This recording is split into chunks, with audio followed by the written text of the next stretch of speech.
السلام علیکم ورحمۃ اللہ۔ الحمدللہ والصلاة والسلام علی رسول اللہ، اما بعد۔ اشہد ان لا الہ الا اللہ واشہد ان محمد رسول اللہ۔ یہ وہ کلمہ شہادت ہے جس کے ذریعے ایک بندہ اسلام میں داخل ہوتا ہے۔ کلمہ شہادت کا پہلا حصہ کلمہ توحید، اس کی وضاحت ہو چکی ہے۔ کلمہ شہادت کا دوسرا حصہ اشہد ان محمد رسول اللہ کا کیا معنی و مفہوم ہے، آج کی مجلس میں انشاءاللہ اس کا بیان ہوگا۔ اشہد، میں گواہی دیتا ہوں۔ گواہی میں کسی بات کی گواہی آپ تب دے سکتے ہیں جب آپ کو اس کا پوری طرح علم ہو اور آپ کو اس پر پورا یقین ہو اور آپ اس کے بارے میں اچھی طرح جانتے ہوں اور آپ اس کی دوسرے کو خبر دیں اور آپ اسے زبان سے بتلائیں۔ تو اس لیے جب آپ اشہدو کہتے ہیں تو اس کا معنی یہ ہوتا ہے کہ میں اس بات کا علم رکھتا ہوں، اس بات پہ یقین رکھتا ہوں، یہ بات دوسرے کو بتلاتا ہوں اور اس بات کی میں گواہی دے رہا ہوں، اس بات کی میں خبر دے رہا ہوں۔ وہ کون سی بات ہے؟ ان محمد رسول اللہ، کہ محمد صلی اللہ علیہ وسلم اللہ کے رسول ہیں، اللہ کا پیغام لانے والے ہیں، اللہ کی طرف سے پہنچانے والے ہیں، اللہ کی تعلیمات کو، اس کی ہدایات کو پہنچانے والے ہیں۔ اس کا تفصیلی مفہوم جیسا کہ شیخ محمد بن عبد الوہاب رحمہ اللہ نے فرمایا، طاعتہ فیما امر واجتناب ما نہى عنہ وزجر وتصدیقہ فیما اخبر وان لا يعبد اللہ الا بما شرع۔ یہ مختصر طور پر اس کے تقاضے ہیں۔ یعنی سب سے پہلی بات تو یہ کہ جب آپ نے محمد الرسول اللہ صلی اللہ علیہ وسلم کو اللہ کا رسول مان لیا تو اب آپ کی ذمہ داری ہو گئی کہ جو خبریں آپ نے دی ہیں اس کی تصدیق کرنا آپ پر ضروری ہے، کیونکہ آپ اپنی طرف سے کچھ نہیں کہتے، جو کچھ کہتے ہیں اللہ کی وحی کی بنا پر کہتے ہیں۔ جیسا کہ قرآن مجید میں اللہ تبارک و تعالیٰ نے ارشاد فرمایا، وَمَا يَنْتِقُ عَنِ الْهَوَىٰ إِنْ هُوَ إِلَّا وَحْيٌ يُوحَىٰ۔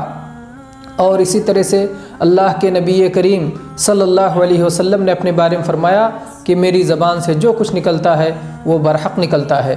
تو آپ نے جو بھی خبریں دی ہیں، چاہے وہ مستقبل سے متعلق ہوں، چاہے وہ حال سے متعلق ہوں، چاہے وہ ماضی سے متعلق ہوں، چاہے نبیوں اور ان کی قوموں سے متعلق ہوں، چاہے عذاب قبر اور قیامت کی علامات اور جنت و جہنم سے متعلق ہوں، یہ ساری کی ساری خبریں بالکل برحق ہیں، بالکل سچی ہیں، اس میں کسی طرح کی شک و شبہ کی کوئی گنجائش نہیں ہے۔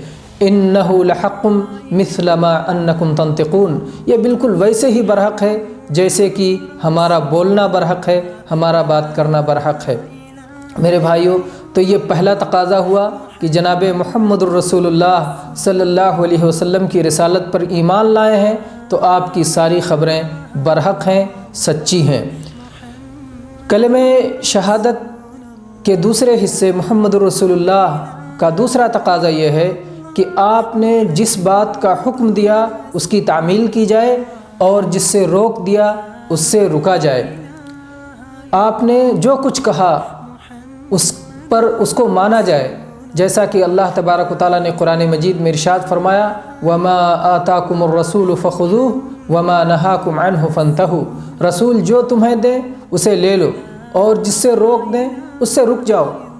تو جس کا آپ نے حکم دیا اس کو تسلیم کرنا اور جس سے آپ نے روک دیا اس سے رک جانا۔ اور آخری نقطہ یہ ہے کہ اللہ تبارک و تعالیٰ کی عبادت کا وہی طریقہ اختیار کیا جائے جو آپ کی شریعت میں ہے۔ ہم جب کلمے کے پہلے حصے میں اس بات کا اقرار کرتے ہیں کہ اللہ کے سوا کوئی لائق عبادت نہیں، تو خود بخود یہ سوال اٹھتا ہے کہ پھر اللہ کی عبادت کس طرح کی جائے؟ تو کلمے کے دوسرے حصے میں اس کا جواب ہے کہ اللہ کی عبادت اس طرح کی جائے جیسا کہ اس نے اپنے رسول کے ذریعے آپ کو بتلایا ہے۔ اور اسی لیے قرآن مجید میں جگہ جگہ اطیعوا اللہ و اطیعوا الرسول کا حکم دیا گیا ہے، اللہ کی اطاعت کرو اور رسول کی اطاعت کرو۔ اور در حقیقت رسول اللہ صلی اللہ علیہ وسلم کی اطاعت اللہ ہی کی اطاعت کا حصہ ہے۔ وَمَن يُطِعِ الرَّسُولَ فَقَدْ أَطَاعَ اللَّهَ، اور اسی لیے اللہ تبارک و تعالیٰ نے اس دین کو جناب محمد الرسول اللہ صلی اللہ علیہ وسلم پر مکمل کر دیا تھا، اور قرآن مجید میں اس بات کا اعلان کر دیا، اليوم اکملت لکم دینکم واتممت علیکم نعمتی ورضیت لکم الاسلام دینا۔ اور اسی طرح سے جناب محمد الرسول اللہ صلی اللہ علیہ وسلم اپنے ہر خطبے میں یہ فرمایا کرتے تھے، فَإِنَّ خَيْرَ الْحَدِيثِ كِتَابُ اللَّهِ وَخَيْرَ الْهَدْيِ هَدْيُ مُحَمَّدٍ وَشَرَّ الْأُمُورِ مُحْدَثَاتُهَا وَكُلُّ مُحْدَثَةٍ بِدْعَةٌ وَكُلُّ بِدْعَةٍ ضَلَالَةٌ، کہ سب سے بہترین حدیث، سب سے بہترین بات اللہ کی کتاب ہے، اور سب سے بہترین طریقہ جناب محمد الرسول اللہ صلی اللہ علیہ وسلم کا طریقہ ہے، اور سب سے بدترین طریقہ وہ ہے جو دین کے نام پر ایجاد کر لیا جائے اور اسے بدعت کہا جاتا ہے، اور ہر بدعت انسان کو راستے سے بھٹکا دیتی ہے۔ تو بہرحال جب ہم نے جناب محمد الرسول اللہ صلی اللہ علیہ وسلم کو اللہ کا رسول مان لیا تو اب آپ کی اطاعت ہم پر ضروری ہو گئی، اور شریعت میں ہم کوئی طریقہ اپنی طرف سے پیدا نہیں کر سکتے، بلکہ وہی طریقہ ہمیں اپنانا ہوگا جو آپ نے دیا ہے۔ اسی لیے اللہ کے نبی صلی اللہ علیہ وسلم آپ نے یہ بھی فرمایا ہے، من احدث فی امرنا ھذا ما لیس منہ فہو رد، جو ہمارے دین میں کوئی ایسی چیز ایجاد کرے جو اس دین کا حصہ نہیں ہے تو اسے رد کر دیا جائے گا۔ اور ایسے ہی جناب محمد الرسول اللہ صلی اللہ علیہ وسلم نے یہ بھی فرمایا، من عمل عملا لیس علیہ امرنا فہو رد، جو شخص کوئی ایسا کام کرے جو ہمارے دین اور شریعت کے مطابق نہیں ہے تو وہ بھی رد کر دیا جائے گا، وہ اللہ تبارک و تعالیٰ کے ہاں قابل قبول نہیں ہوگا۔ تو میرے بھائیوں، کلمہ شہادت کے دوسرے حصے کا خلاصہ یہ ہے، اس کے تقاضوں کا خلاصہ یہ ہے کہ جناب محمد الرسول اللہ صلی اللہ علیہ وسلم کی تمام لائی ہوئی خبروں کی تصدیق ہم پر ضروری ہے۔ ہم نے آپ کو رسول مان لیا ہے، آپ کے حکم کی تعمیل ضروری ہے، آپ کی روکی ہوئی چیزوں سے رکنا ضروری ہے، اور اسی طرح سے اللہ کی اطاعت اور اللہ کی عبادت کا وہی طریقہ ہمیں اپنانا ہے جو آپ کی شریعت میں ہے۔ میرے بھائیوں، اللہ کے نبی صلی اللہ علیہ وسلم کی اطاعت کے تعلق سے ہم مختصر تفصیل کریں گے۔ آپ دیکھیں کہ اطاعت اور اتباع وہ شرعی حکم ہے کہ قرآن مجید میں اللہ تبارک و تعالیٰ نے بار بار اس کا حکم دیا ہے۔ چنانچہ اللہ تبارک و تعالیٰ نے فرمایا، قُلْ أَطِيعُوا اللَّهَ وَالرَّسُولَ فَإِن تَوَلَّوْا فَإِنَّ اللَّهَ لَا يُحِبُّ الْكَافِرِينَ۔ اے اللہ کے نبی صلی اللہ علیہ وسلم، آپ کہہ دیجئے کہ اللہ اور اس کے رسول کی اطاعت کرو، اگر یہ پھر منہ موڑتے ہیں، منہ پھیر لیتے ہیں تو اللہ تبارک و تعالیٰ کافروں سے محبت نہیں کرتا۔ اور ایسے ہی اللہ تبارک و تعالیٰ نے دوسری جگہ پر اپنا حق اور اپنے رسول اللہ صلی اللہ علیہ وسلم کا حق بیان کرتے ہوئے ارشاد فرمایا، وَمَن يُطِعِ اللَّهَ وَرَسُولَهُ وَيَخْشَ اللَّهَ وَيَتَّقْهِ فَأُولَٰئِكَ هُمُ الْفَائِزُونَ۔ جو لوگ اللہ اور اس کے رسول کی اطاعت کرتے ہیں، ان کے حکموں کی تعمیل کرتے ہیں اور اللہ سے ڈرتے ہیں، اس کا تقوی اور پرہیزگاری اختیار کرتے ہیں، یہی لوگ کامیاب ہیں۔ یہاں آپ دیکھیے کہ اللہ اور اس کے رسول کی اطاعت کرتے ہیں، یہ اللہ اور اس کے رسول کا مشترکہ حق ہے اطاعت، کہ اللہ کی بھی اطاعت کرنی ہے اور رسول کی بھی اطاعت۔ اللہ کی اطاعت قرآن مجید کی اطاعت ہے، اور رسول کی اطاعت نبی صلی اللہ علیہ وسلم کی احادیث مبارکہ اور آپ کی سنتوں پر چلنا ہے۔ اور اس کے بعد فرمایا، جو اللہ سے ڈرتے ہیں اور اللہ کا تقوی اور پرہیزگاری اختیار کرتے ہیں، گویا ڈرنا یہ خالص اللہ کا حق ہے، تقوی اور پرہیزگاری خالص اللہ کا حق ہے، اس میں رسول اللہ صلی اللہ علیہ وسلم شریک نہیں ہے۔ تو اس لیے خوف و خشیت اللہ سے ہوگی، اور اطاعت میں اللہ کے رسول صلی اللہ علیہ وسلم کی بھی اطاعت کی جائے گی۔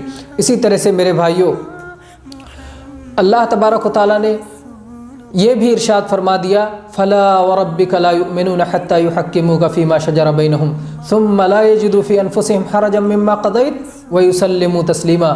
اگر ہم مسلمان ہیں، اگر ہم ایمان والے ہیں، تو اپنے اختلافی مسائل حل کرنے کے لیے جناب محمد الرسول اللہ صلی اللہ علیہ وسلم کی خدمت میں جا کر کے اور آپ کا فیصلہ بخوشی قبول کرنا چاہیے، جیسا کہ اللہ نے یہ فرمایا کہ ہرگز نہیں، تیرے رب کی قسم ہے، وہ لوگ ہرگز اس وقت تک ایمان والے نہیں ہو سکتے جب تک کہ اپنے اختلافی معاملات میں آپ کو حکم اور آپ کو فیصلہ کرنے والا نہ بنا لیں، اور ایسا کرنے کے بعد پھر اپنے دل میں کسی قسم کی تنگی محسوس نہ کریں اور اس فیصلے پر سر تسلیم خم کر دیں۔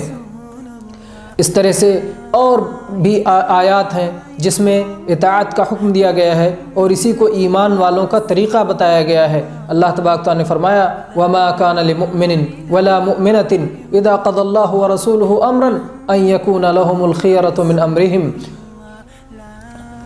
کسی مومن مرد اور کسی مومنہ عورت کے لیے یہ جائز نہیں کہ جب اللہ اور اس کے رسول کوئی فیصلہ کر دیں تو ان کو کوئی اختیار باقی رہ جائے۔ وَمَن يَعْصِ اللَّهَ وَرَسُولَهُ فَقَدْ ضَلَّ ضَلَالًا مُبِينًا، اور جو اللہ اور اس کے رسول کی نافرمانی کرے، ان کی حکم عدولی کرے، ان کی بات کو تسلیم نہ کرے تو وہ کھلی ہوئی گمراہی میں پڑ گیا۔ اور ایسے ہی خود جناب محمد الرسول اللہ صلی اللہ علیہ وسلم نے اس اطاعت کی بار بار تاکید کی ہے۔ صحابہ کرام نے بھی اس اطاعت کو پوری طرح سے اپنایا ہے اور اس کا نمونہ چھوڑا ہے۔ چنانچہ اگر ہم دیکھیں کہ اللہ کے نبی صلی اللہ علیہ وسلم کے صحابہ کرام کس طرح سے آپ کی اطاعت میں لگے رہتے تھے اور آگے بڑھ کر کے آپ اطاعت کرتے تھے، اور آپ اپنی سمجھ میں کوئی بات آئے نہ آئے آپ کی اطاعت میں سے پیچھے نہیں ہٹتے تھے، تو یہ اس کے بہت سارے نمونے ہمیں مل جائیں گے۔ میں صرف صحابہ کرام کا ایک نمونہ پیش کرتا ہوں۔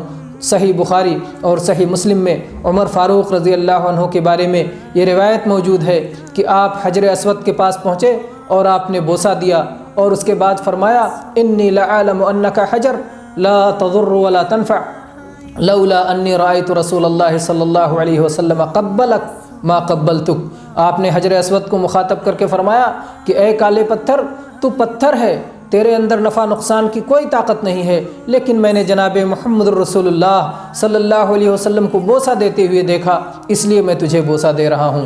تو یہ رسول اللہ صلی اللہ علیہ وسلم کے حکموں کی تعمیل ہے، آپ کی سنت کی اتباع ہے، اور ایسا کیوں نہ ہو۔ اللہ تبارک و تعالیٰ نے اپنے نبی صلی اللہ علیہ وسلم کے بارے میں فرمایا لقد کان لکم فی رسول اللہ اسوۃ حسنہ، آپ کے لیے، تمہارے لیے، ایمان والوں کے لیے رسول اللہ صلی اللہ علیہ وسلم کی زندگی میں بہترین نمونہ ہے۔ تو اس نمونے کو ہمیں اپنانا ہے اگر ہم چاہتے ہیں کہ رسالت پہ ہمارا ایمان مکمل ہو اور اللہ تبارک و تعالیٰ کے یہاں یہ ایمان ہمارے کام آئے۔ تو میرے بھائیو، یہ 4 نقطے ہم یاد رکھیں۔ رسول اللہ صلی اللہ علیہ وسلم کی خبروں کی تصدیق میں کمی نہ کریں، اور اسی طرح سے آپ کے حکموں کی تعمیل کریں، آپ کی روکی ہوئی چیزوں سے رک جائیں، اور شریعت میں ہر طرح کی بدعات سے اجتناب کریں، اور شریعت کا وہی طریقہ اپنائیں جو جناب محمد الرسول اللہ صلی اللہ علیہ وسلم کی تعلیم اور ہدایت ہے۔ اللہ تبارک و تعالیٰ سے دعا ہے کہ اللہ تبارک و تعالیٰ ہم سب کو کلمہ شہادت کو سمجھنے اور اس کے تقاضوں کو اپنانے کی توفیق عطا فرمائے۔ آمین۔ وآخر دعوانا ان الحمد للہ رب العالمین، وصلی اللہ علی نبینا وسلم۔